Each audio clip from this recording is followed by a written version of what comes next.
राधे राधे जय श्री कृष्ण। 1981 में एक मूवी आई थी। मूवी का नाम था the man who saw the tomorrow. और ये जो मूवी थी ये पूरी की पूरी नॉस्ट्रेडेमस के ऊपर आधारित थी। आदरणीय नॉस्ट्रेडेमस जी बिल्कुल एक ऐसे पर्सनालिटी थी जिनके अंदर एक बहुत ही बड़ी ताकत थी, एक शक्ति थी। उनको विजन्स आते थे, उनको विजुअल्स आते थे और फिर उन विजुअल्स को वो अपनी तरीके से ही इंटरप्रेट करते थे और फिर उन्हें लिखते थे। जब मैंने ये मूवी देखी the man who saw tomorrow तो मुझे पहली बार में कुछ समझ में नहीं आया, लेकिन जब मैंने उस मूवी को बार बार देखा तो मुझे बहुत सारी चीज़ें समझ में आई। आज उनके ऊपर कई सारी किताबें लिखी गई है। उन्होंने जो भी प्रोफेसिस की है, भविष्यवाणियाँ की है, उसमें हमें अपना थोड़ा सा दिमाग लगाना पड़ता है क्योंकि वो छंद में लिखते थे। और जब इंसान कोई छंद में लिखता है तो उसकी एक कला होती है और वो उन्होंने इसलिए छंद में लिखा कि जो उस तक पहुंच सके वही पहुंचे। अब मैंने जो भी उनके ऊपर स्टडी की, वेरियस बुक्स से, मूवी से, जो भी मैं जान पाया, उसमें सबसे बड़ी जो कॉमन चीज़ थी वो थी द ईयर 2020 से लेकर 2025 तक। ये बहुत ही कॉमन फेज था और बहुत सारे वीडियोस आपने देखे होंगे वो इसी फेज में उनके ऊपर बनाए गए हैं। इस वीडियो के तहत मैं आपको बताना चाहता हूँ कि जो मैं क्लियरली समझ पाया वो ये है कि उन्होंने एक चीज़ बड़ी क्लियरली कही थी कि बाय द ईयर 2025, मतलब जब 2025 या तो ख़त्म होगा या हम 2025 में प्रवेश करेंगे, उन्होंने ये कहा था क्योंकि उसमें कुछ बहुत बड़ा घटित होने वाला है और जिसकी शुरुआत 2020 से हो जाएगी।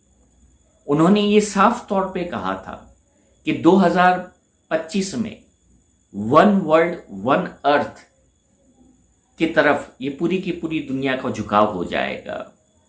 वन रिलीजन, उन्होंने कहा कि इंसानियत, वननेस में ये जो दुनिया है वो रमने लग जाएगी। लेकिन ये जो कुछ भी होगा वो एक रेवोल्यूशन के थ्रू होगा और ये जो रेवोल्यूशन है वो सन 2020 से स्टार्ट होगा। अब अगर हम 2020 को देखें तो उससे ठीक पहले एक चीज़ घटित हुई। वो क्या हुई? 26 दिसंबर 2019 को एक बहुत ही बड़ा सूर्य ग्रहण घटित हुआ धनु राशि में। 6 प्लैनेट्स की युति बनी और उन्होंने जो कहा कि 2020 से ये ट्रांसफॉर्मेशन आएगा, तो 2020 से हमने कोरोना को देखा। अक्सर जानवरों को पिंजरों में रखा जाता है, लेकिन जब कोरोना आया तो हर इंसान अपने घर के अंदर कैद हो गया। लाखों लोगों ने अपने जीवन को खोया। बहुत ऐसी बातें हैं जो हमें समझनी चाहिए, लेकिन जो मूल बात है, जो मूल विषय है इस वीडियो का, उस पर मैं आता हूं।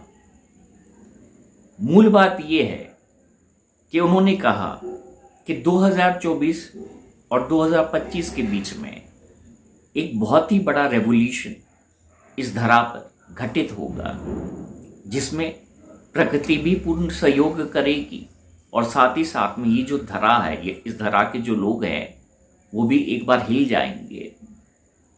क्योंकि जब कोई भी चीज़ का फेज खत्म होने लगता है तो वो परिवर्तन की शुरुआत होती है। आपने अक्सर डैम को देखा होगा। डैम पानी के बहाव को रोकता है, लेकिन जब वो पानी का बहाव तेज हो जाता है तो हमें डैम को दरवाजे खोलने पड़ते हैं।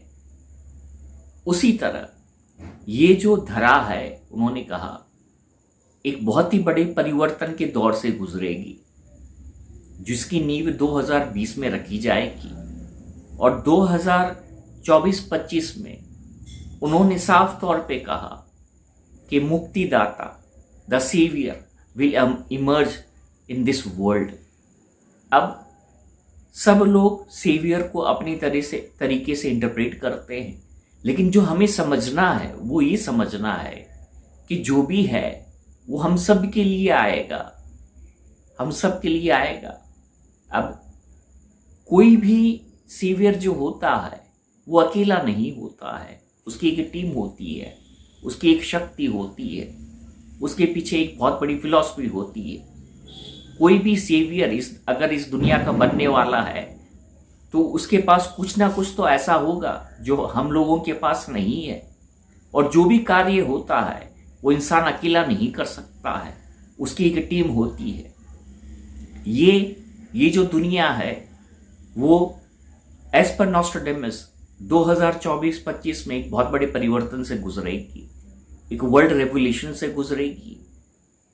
हर तरफ एक बदलाव की चिंगारी का जन्म होगा, इंसान की सोच बदलेगी, पॉलिटिकल सिस्टम जो है वो हिल जाएगा, सरकारें हिल जाएंगी, क्योंकि ये पूरी दुनिया का नया सृजन होगा, इस अर्थ का नया सृजन होगा। तो जो पुराना है उसको जाना पड़ता है नए को आने के लिए। और ये जो वीडियो है मैं आपको ये बताना चाहता हूँ कि 2024-25 में उन्होंने स्पेसिफिकली ये चीज़ कही है कि the world will move from one world to one religion, मतलब एक धरा एक religion, and that is oneness. Second, उन्होंने कहा the saviour will emerge through the land which will be surrounded by 3 sides of water. Simple सी बात है, उन्होंने भारत की बात कही है। उन्होंने ये भी कहा the earth will see the peace in the following time. इसका अर्थ ये है कि जब वो जो मुक्तिदाता है, वो जो सेवियर है, इमर्ज होगा तो ये जो दुनिया है, ये जो धरा है, वो एक असीम शांति की अनुभव करेगी। और ये जो शांति रहेगी, उन्होंने कहा बहुत लंबे अरसे तक चलेगी।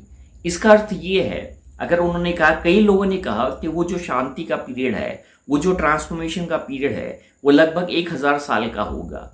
अब मुझे एक चीज बताइए कि अगर 1000 साल तक ये जो धरा है, ये जो दुनिया, वो पूरी तरह से बदल जाएगी, इसका अर्थ क्या है? तो उन्होंने इनडायरेक्टली सतयुग की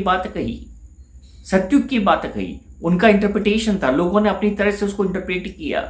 मैं आप सबको ये कहना चाहता हूं कि हम अल्टीमेटली उस दौर में आ चुके हैं जहां पर हमारी जो जिंदगी है वो बदलने वाली है, और ये बहुत ही अलग तरीके से बदलेगी। क्योंकि श्री नॉस्ट्रेडेमस की जो भी प्रेडिक्शंस हैं, उनका जो एवरेज है वो 70 to 80% सही है। अब 20% गलत है या हमने उसको सही तरह से इंटरप्रेट नहीं कर पाया, ये हम पर है। क्योंकि जो इंसान इतना सब कुछ लिख सकता, जो देख सकता है, वो गलत तो हो नहीं सकता। तो ये बात तय है कि 2024-25 में एक वर्ल्ड रेवोल्यूशन की तरफ हम आगे बढ़ रहे हैं, और इसी वर्ल्ड रेवोल्यूशन में एक ऐसी पर्सनालिटी का उदय होगा जो हम सब के लिए प्रिय होगा, चाहे वो कोई भी हो, लेकिन ये जो दुनिया है उसको पसंद करेगी, उसके साथ अपने आप को कंफर्टेबल फील करेगी। उनको ऐसा लगेगा कि ये हम जैसा है। यकीन मानिए, इन 2 साल के अंदर 100% ऐसा कुछ होगा जो हम सब के लिए बहुत अच्छा है। क्योंकि जो ईश्वर में प्रेम रखते हैं, जो इस धरा को प्रेम करते हैं, जो प्रकृति से प्रेम करते हैं, जो चाहते हैं ये जो धरा है फिर से अपने गौरव को प्राप्त करे, तो उन सब के लिए एक सुनहरा समय आने वाला है।